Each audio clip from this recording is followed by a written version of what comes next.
Namaste to all my young friends who are civil service aspirants. Welcome to this session. We are going to be talking about a very important topic which keeps coming up. It is always, I find, current in terms of being continually relevant and a very chronic issue, so to say. This is about pollution in general and plastic pollution in particular. So when you look at environment, be it climate change or the environmental crisis, be it global warming, the underlying aspect is pollution and consumption. And if you look at the major contributory factor, it is plastic pollution. There is another dimension to plastic pollution, which is consumption. So reckless consumption leads to more pollution, more generation of plastic. We must remember one thing, that the universe is an organic whole. It is not in compartments. Whatever we do now, whatever we do here will affect the atmosphere, the biosphere, the atmosphere and the upper layers sooner or later, and the problem gets passed over to generations ahead.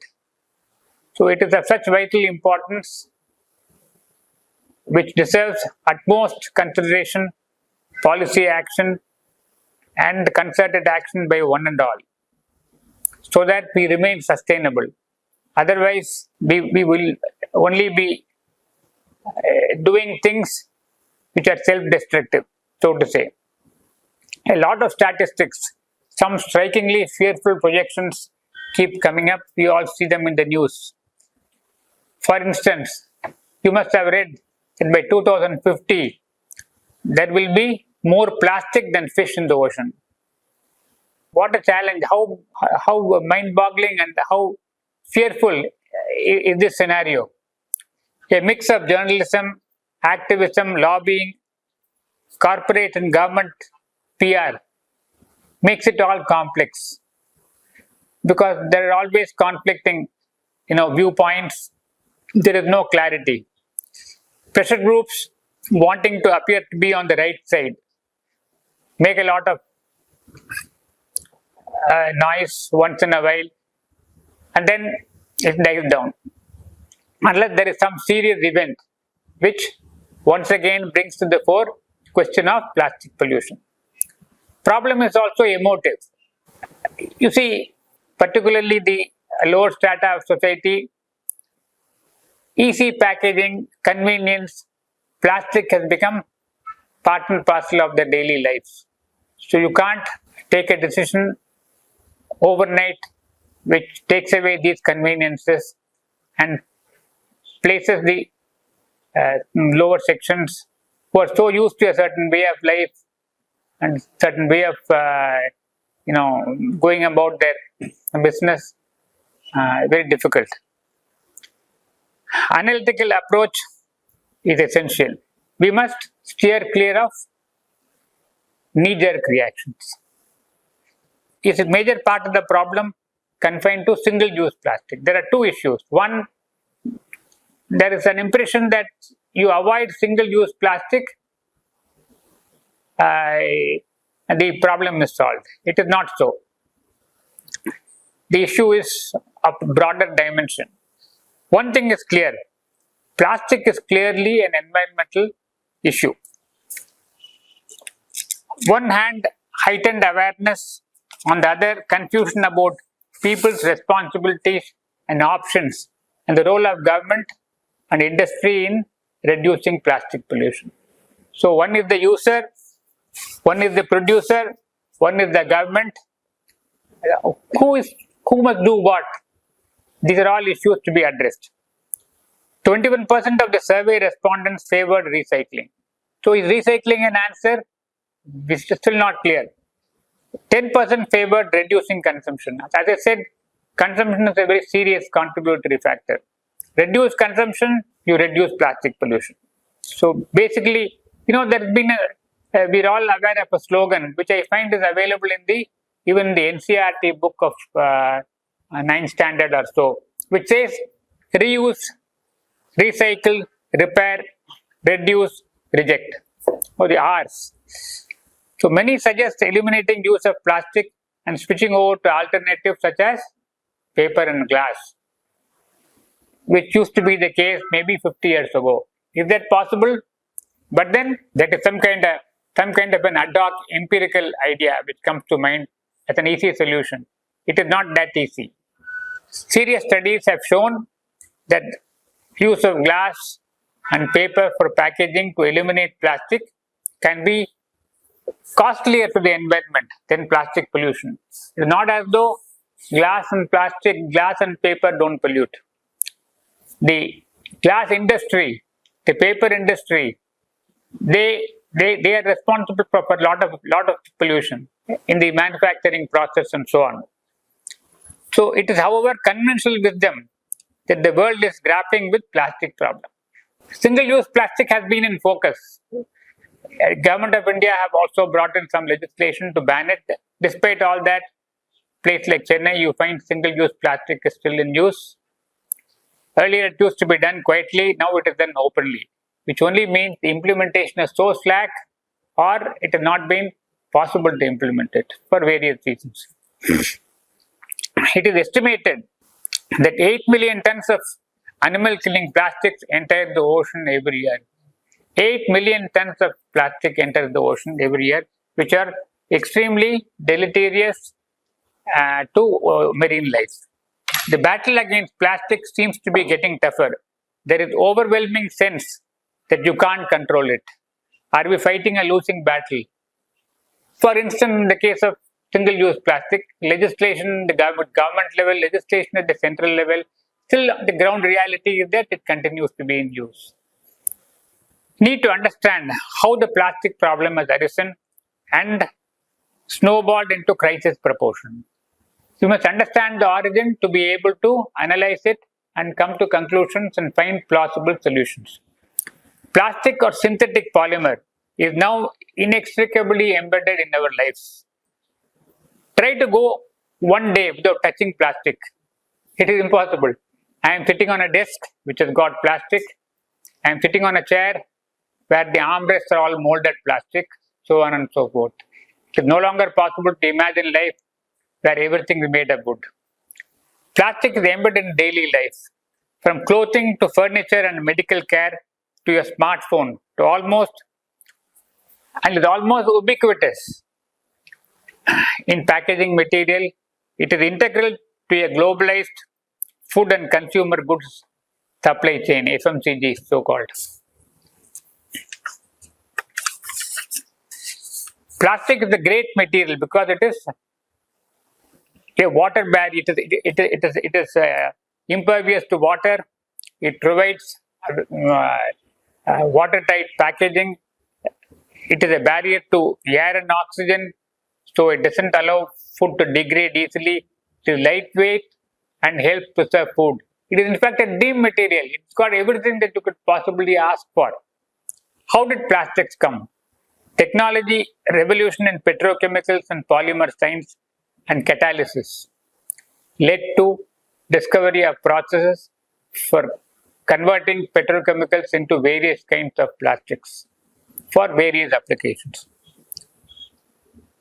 It is very cheap, affordable, highly adaptable to any application, practically. As I said, dream material.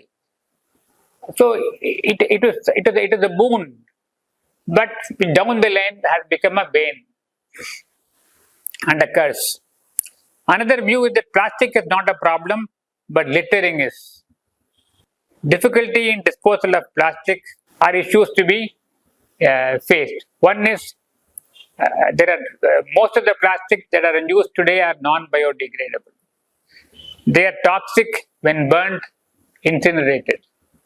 There is huge momentum building up in restructuring single-use or disposable items such as plates, straws, spoons, cups around the world. At least 33 countries ban plastic bags. Are we opening a new front? Is implementation possible? This is the big question. As I said, we have not been able to implement it in recent years. Bags using cornstarch, cloth bags, biofiber have their own share of potential problems, throws up issues on the food security front. We grow corn only to convert them into ethanol, into intermediates, which ultimately get transformed into biodegradable plastic, has got is fraught with serious issues of agricultural output and food security. So it is not a straight, easy solution. Compostable plastics are being advocated. This has got questions of segregating the compostable from the non-compostable.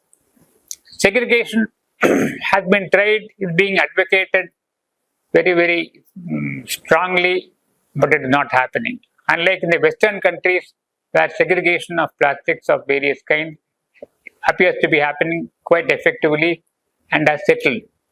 Can we switch to glass? Not really. It is interesting to note that glass is 5 times more energy intensive.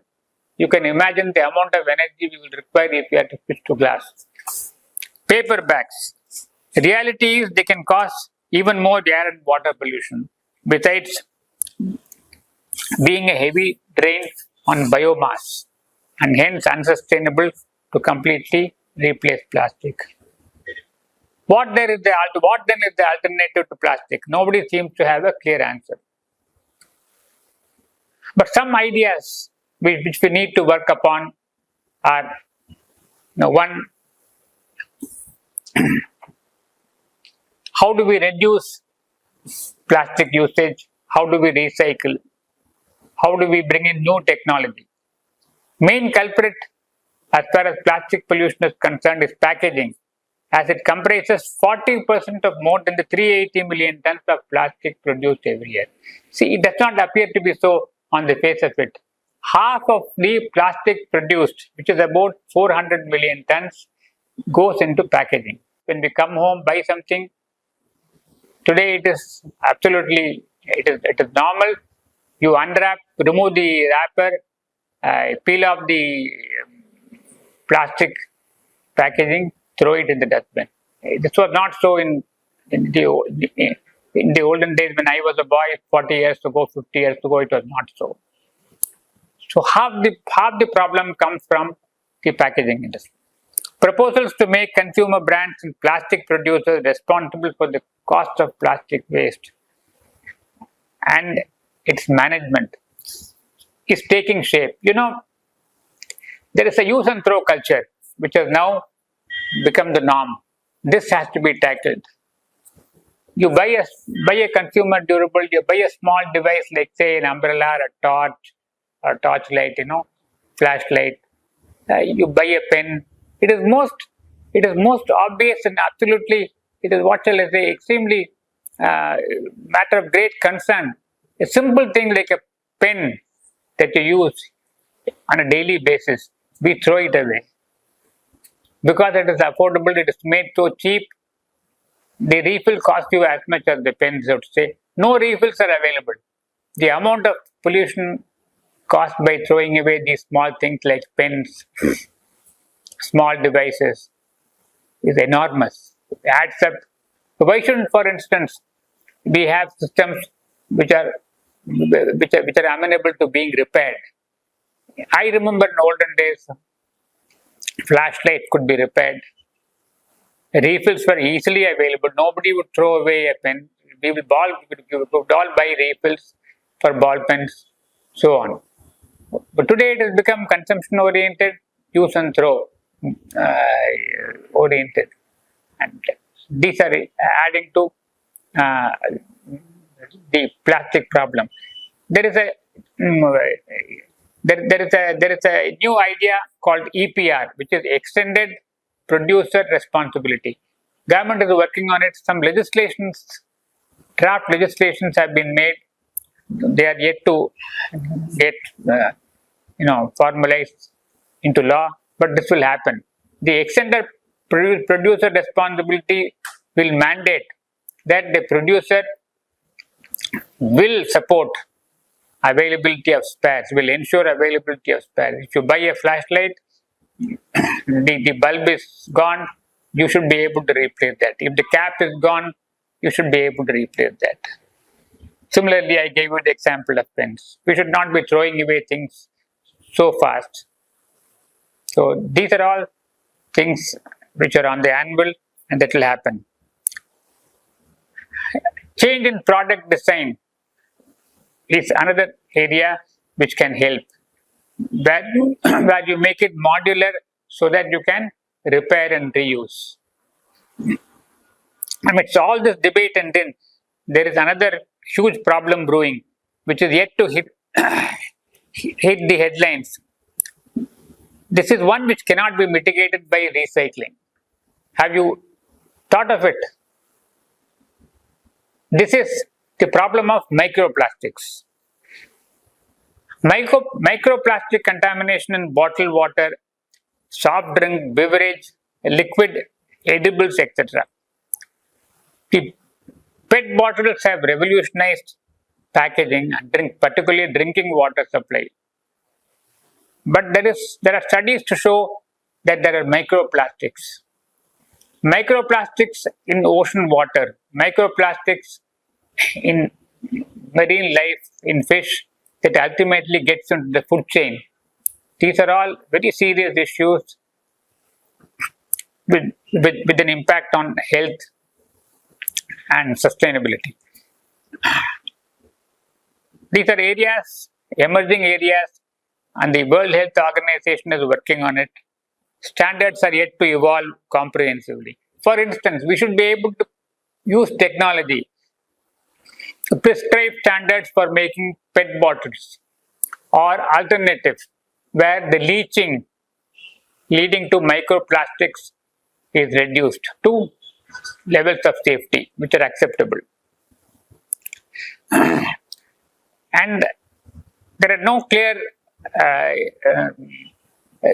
demarcation in terms of water toxicity levels. For instance, what is considered toxic for toy making are permitted for food packaging, surprisingly. So plastic question is hard to crack. It requires a joint action, concerted action by all stakeholders, producers, consumers, government, recyclers, including the extended producer responsibility that I talked about. Polluter pays concept. Polluter will have to pay. So will this be a deterrent to producers, manufacturers over a period of time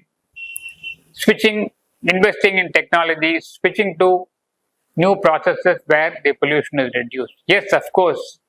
So maybe a kind of green tax, a kind of tax on products which have greater susceptibility, greater possibility for pollution may work. Very often, solutions to problems are through the problem. For instance, let me give you a simple example. Vaccines, vaccines are derived from the disease or the organisms causing disease. So the solution to a disease lies through the disease, so to say.